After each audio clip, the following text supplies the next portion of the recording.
I Betelehemu umwana w'Imana niho yavukiye, amaze gukura kubera ubugome bwo kuri isi, Yesu Kristo abambwa ku musaraba ku bwa Ponsiyo Pilato, kandi yaje kuri isi gukiza ibyaha by'abantu bose bamuhoye iki.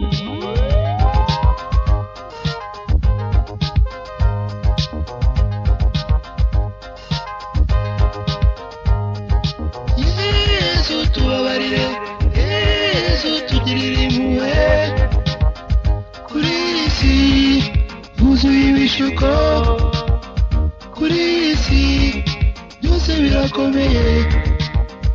Yesu Kristo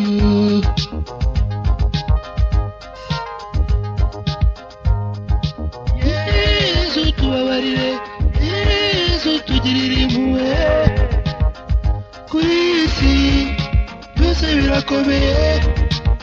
Warahigereye mwami w'abami, tuyobore.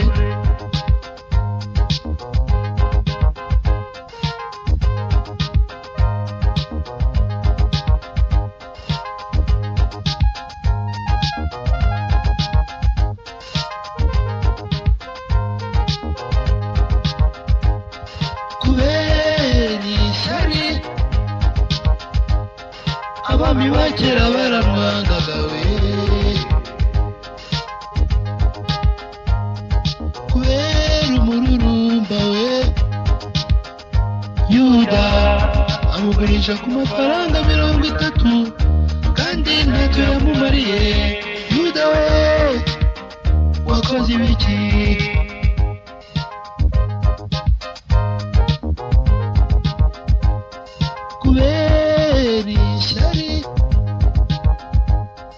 Abami ba kera baramwangaga we,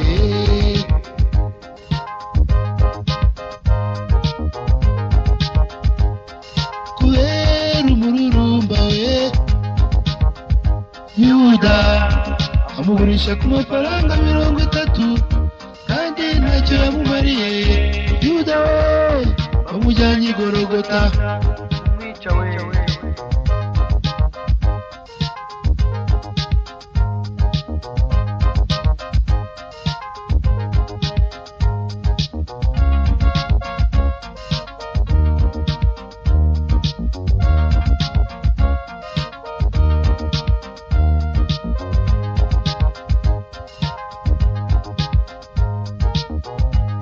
Yesu we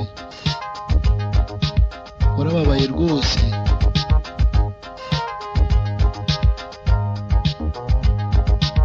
nukubera ko abantu dutuye isi tutazi ibyo dukora.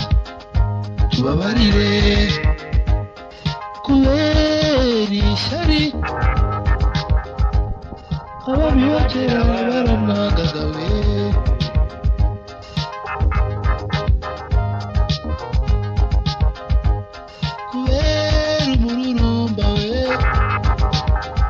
Yuda amugurisha ku mafaranga 30, kandi ntacyo yamumariye. Yuda we bamujyanye i Gologota.